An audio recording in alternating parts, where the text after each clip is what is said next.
More about the spring and the winter and the beginning of my story's end. The owl had broken the spell of winter. From that time on, things began to happen that you'd have to see to believe. Insects appeared while the snow was on the ground. Birds built nests. Raccoons mated. Foxes called to each other, seeking again their lifelong mates. At the end of February, the sap began to run in the maple trees. I tapped some trees and boiled the sap to syrup. It takes an awful lot of sap to make 1 cup of syrup, I discovered. 32 cups, to be exact. All this, and I was still in my winter fur-lined underwear. 1 or 2 birds returned. The ferns by the protected spring unrolled. Very slowly, but they did. Then the activity gathered momentum, and before I was aware of the change, there were the skunk cabbages poking their funny blooms above the snow in the marsh. I picked some and cooked them, but they aren't any good. A skunk cabbage is a skunk cabbage. From my meadow, I could see the valleys turning green. My mountain was still snow-capped, so I walked into the valleys almost every day to scout them for edible plants. Frightful rode down with me on my shoulder. She knew even better than I that the season had changed, and she watched the sky like radar. No life traveled that sky world unnoticed by Frightful. I thought she wanted to be free and seek a mate, but I could not let her. I still depended upon her talents and company. Furthermore, she was different, and if I did let her go, she probably would have been killed by another female, for Frightful had no territory other than the hemlock patch, and her hunting instincts had been trained for man. She was a captive, not a wild bird, and that is almost another kind of bird. One day I was in the valley digging tubers and collecting the tiny new dandelion shoots when Frightful saw another duck hawk and flew from my shoulder like a bolt, pulling the leash from my hand as she went. "Frightful!" I called. "You can't leave me now!"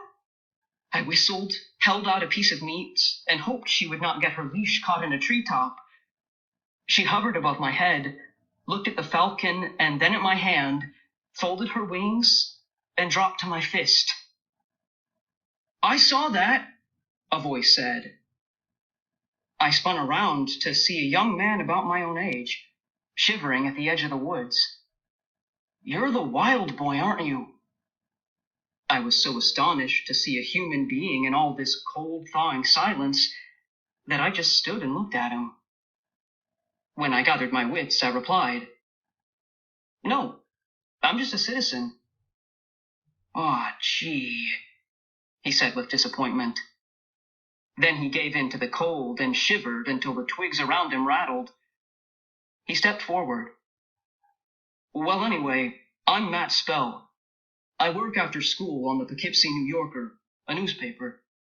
I read all the stories about the wild boy who lives in the Catskills, and I thought that if I found him and got a good story, I might get to be a reporter. Have you ever run across him? Is there such a boy?" It's all nonsense," I said as I gathered some dry wood and piled it near the edge of the woods. I lit it swiftly, hoping he would not notice the flint and steel. He was so cold and so glad to see the flames that he said nothing. I rolled a log up to the fire for him and shoved it against a tree that was blocked from the raw, biting wind by a stand of hawthorns. He crouched over the flames for a long time, then practically burnt the soles off his shoes, warming his feet. He was that miserable. "Why didn't you dress warmer for this kind of a trip?" I asked. "You'll die up here in this damp cold." "I think I am dying," he said, sitting so close to the fire he almost smothered it. He was nice-looking. About 13 or 14, I would have said. He had a good, bold face, blue eyes, hair about the color of my stream in the thaw. Although he was big, he looked like the kind of fellow who didn't know his own strength. I liked Matt. "I've still got a sandwich," he said. Want half? No thanks, I said. I brought my lunch. Frightful had been sitting on my shoulder through all this, but now the smoke was bothering her, and she hopped to a higher perch. I still had her on the leash. There was a bird on your shoulder, Matt said. He had nice eyes. Do you know him? I'm sort of an amateur falconer, I replied. I come up here to train my bird. It's a she. Frightful is her name. Does she catch anything? Now and then. How hungry are you? I asked as his second bite finished the sandwich. I'm starved, but don't share your lunch. I have some money. Just tell me which road takes you toward Delhi. I stood up and whistled to Frightful. She flew down. I undid her leash from her jesses. I stroked her head for a moment, then threw her into the air and walked out into the field, kicking the brush as I went. I had noticed a lot of rabbit tracks earlier, and followed them over the muddy earth as best I could. I kicked up a rabbit, and with a twist, Frightful dropped out of the sky and took it. Roast rabbit is marvelous under any conditions, but when you're cold and hungry, it is superb. Matt enjoyed every bite. I worked on a small portion to be sociable, for I was not especially hungry. I dared not offer him the walnuts in my pocket, for too much had been written about that boy living off nuts. My whole circulatory system thanks you, Matt said. He meant it, for his hands and feet were now warm, and the blue color had left his lips and was replaced by a good warm red. By the way, what's your name? Sam Gribley, I said. Sam, if I could borrow a coat from you, I think I could make it to the bus station without freezing to death. I sure didn't think it would be so much colder in the mountains. I could mail it back to you. Well, I hesitated. My house is pretty far from here. I live on the Gribley farm and just come down here now and then to hunt with the falcon. But maybe we could find an old horse blanket or something in one of the deserted barns around here. Never mind, Sam. I'll run to keep warm. Have you any ideas about this wild boy? Seen anyone that you think the stories might be referring to? Let's start toward the road, I said as I stamped out the fire. I wound him through the forest until I was dizzy and he was lost, then headed for the road. At the edge of the woods, I said, Matt, I have seen that boy. Matt's spell stopped. Gee, Sam, tell me about him. I could hear paper rattle and saw that Matt's cold hands were not too stiff to write in his notebook. We walked down the road a bit, and then I said, Well, he ran away from home one day and never went back. Where does he live? What does he wear? We sat down on a stone along the edge of the road. It was behind a pine tree and out of the ripping wind. He lives west of here in a cave. He wears a bearskin coat, has long hair, all matted and full of burrs, and according to him, he fishes for a living. You've talked to him? He asked brightly. Oh, yes, I talked to him. Oh, this is great! He wrote furiously. What color are his eyes?